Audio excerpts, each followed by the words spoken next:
Hey everybody, welcome back to the Redneck Racing channel.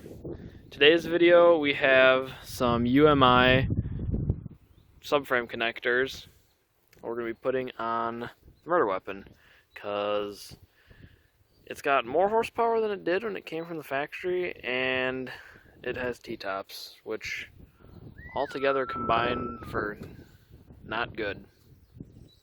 So we're going to open up this box. I guess Peter has a way bigger knife than mine, so.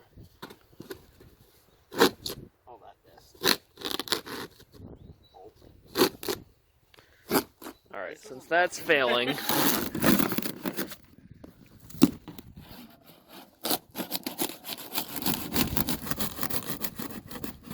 that sucks.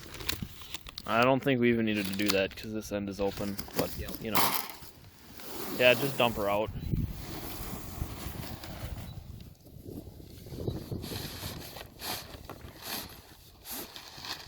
I'm gonna regret this as soon as I pull the box off. Yeah, it's gonna come and hit you where you don't want it to.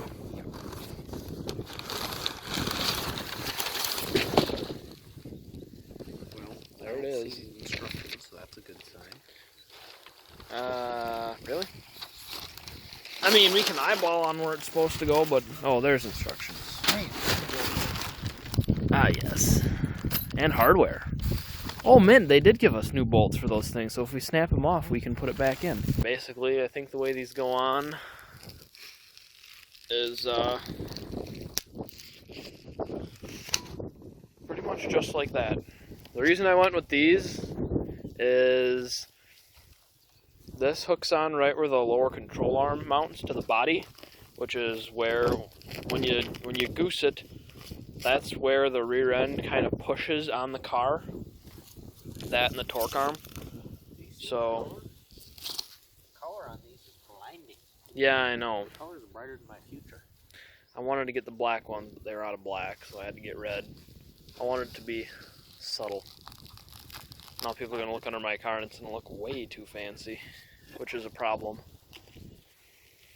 But yeah, I like these because they were 3-point ones. It connects once in the back and twice up front. This connects on up kind of where the front control arm, the front lower control arm is, and this hooks onto that frame rail right where the transmission cross member goes across. And that's good because on these third gen F bodies, at least in my experience, the transmission cross member always rots out. Yeah. You need a deeper well one?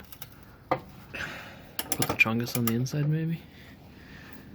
Oh, I think I actually got it.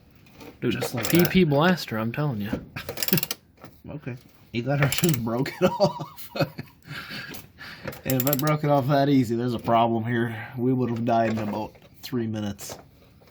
And now this thing just went into neutral. I have all 6 gears in neutral. And she's back, boys. Alright guys, so what we're doing right now is we're taking the lower control arm And it's back.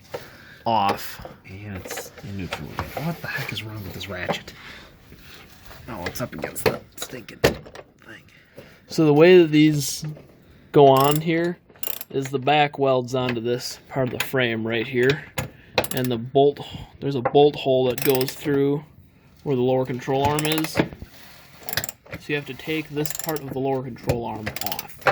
And we're doing one side at a time. The way you're supposed to do this, what the instructions said, is to put the jack stands like this on the frame rail of the car, and then you want to load the suspension with the back of the pumpkin with a pump jack. If you just put the jack stands here, you take these off, it might get really squirrely really quick, because there's nothing actually holding this together really. The drive shaft just slides out. This thing just slides out of the transmission. There's nothing holding the diff from sliding backwards. The only thing you'd really have would be the springs and the shocks. And those are also swivelly. So this lower control arm is really what holds the diff in.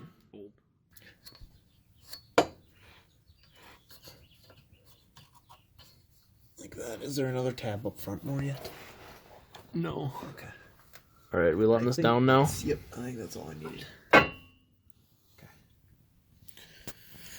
We're gonna grind what we're doing. That's just so we can grind. We know where to grind off paint.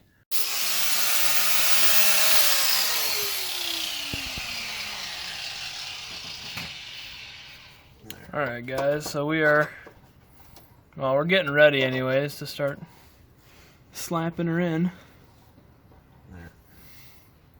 We're gonna fit the control arm up here, put in, there's the new hardware we got for the control arm.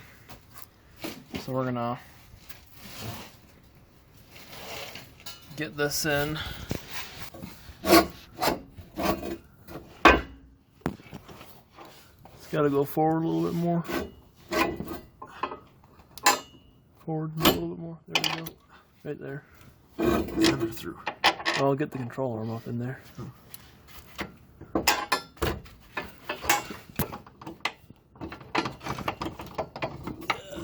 Wiggle around until I get her in. Alright guys, we got the bar tacked in and we're starting to weld it in a little bit. The welds aren't pretty. So we got using the flux core welder this time, so the welds aren't going to be pretty, but I mean, they get the job done. We got this bead down. We're gonna try to get one up in here. That's gonna be a job. It's not gonna be. It's not gonna be pretty at all. Honestly, we probably don't even need to get probably not. But I might as well try, cause why not? Yeah. And then we might run these along here as well, cause we can.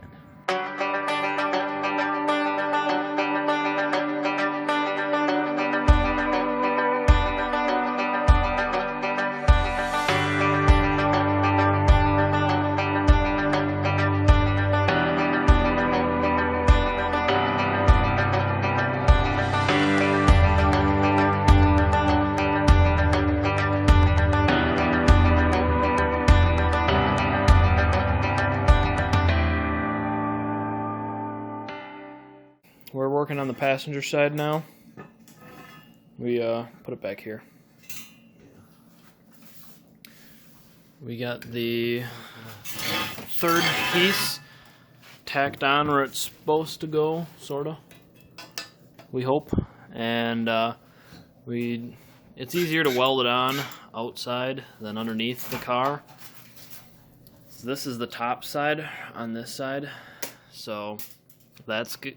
Where it sits up there, it's gonna sit up against the belly of the car, so it's just way easier to run a nice bead all the way around the edge of it out here. We just kind of held it up in there and lined that up where we wanted it and tacked it in place, and now we'll weld her all the way on.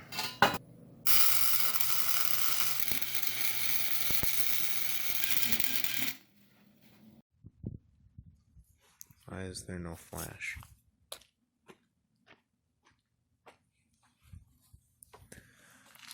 Alright guys, we got this plate here welded on, and we're gonna try and hit it with some paint real quick before we throw it on the car, because we want to paint over all the spots that we weld, and since this is the top of the car, we're not gonna really get a can of paint up here, so we're gonna paint it now, but it's way too hot yet, so I'm gonna have to go make Mom mad.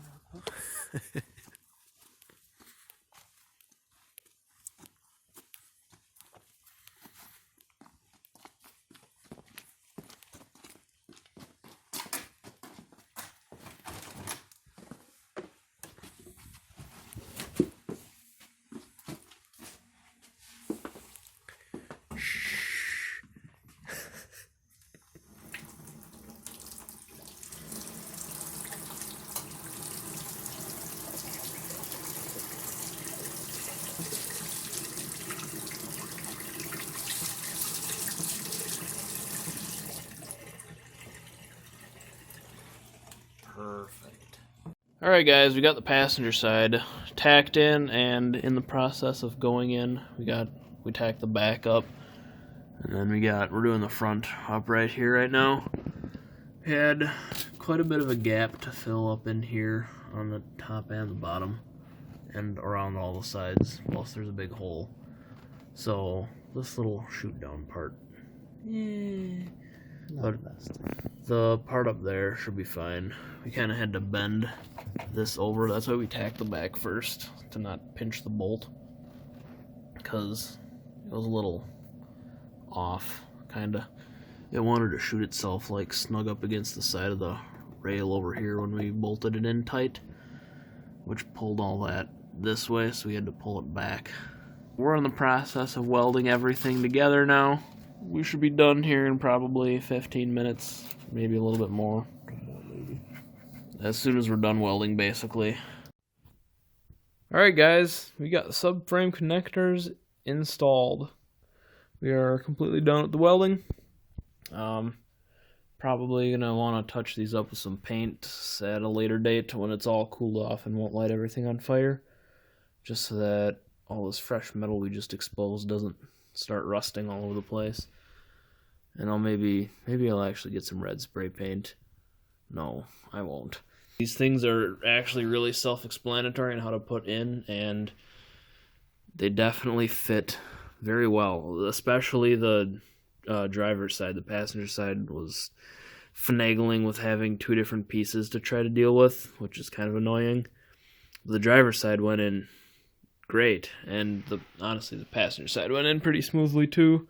It really only took us like 4 hours to do this of actual work time. Overall, I'm very happy with how these UMI Performance subframe connectors turned out, and they look like they are going to work very well, despite the decently ugly welding jobs. Here, I'll show off this weld right here. It's probably the ugliest weld I've done in my life. Make sure to subscribe. We're going to be taking this to the racetrack probably next weekend. We'll be testing out the new rear gears, making use of these subframe connectors.